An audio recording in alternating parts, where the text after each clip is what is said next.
কালীঘাটের মন্দিরের মাকে তো অনেকেই দর্শন করেছেন, কিন্তু মায়ের এই অজানা কাহিনীটি শুনেছেন কি? এই মা খুবই জাগ্রত, কৃপাময়ী, মমতাময়ী। মা তার ভক্তের কাছ থেকে কখন কি চেয়ে নেবেন তা একমাত্র করুণাময়ী মাই জানেন। সেইরূপই একটি ঘটনা হলো, বহু যুগ আগে মায়ের মন্দিরের কাছে খুবই গরিব চিনু শাখারি নামে এক ব্যক্তি শাখা বিক্রি করতেন। বিবাহিত মেয়েরা নদীতে স্নান করে এসে বা মাকে পুজো দিয়ে এসে তার কাছে শাখা কিনত। একদিন তার একটি শাখাও বিক্রি হলো না। বাড়িতে তার ছেলেমেয়েরা আজকে কি খাবে এই চিন্তায় পড়ে গেলেন তিনি। তখন এই চিনু শাখারির ওপর করুণাময়ী মায়ের দয়া হলো।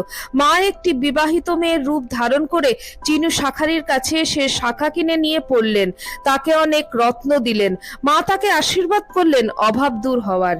পূজারীজি সন্ধ্যাবেলায় মাকে আরতি করতে এসে দেখলেন মা নতুন শাখা পরে আছেন।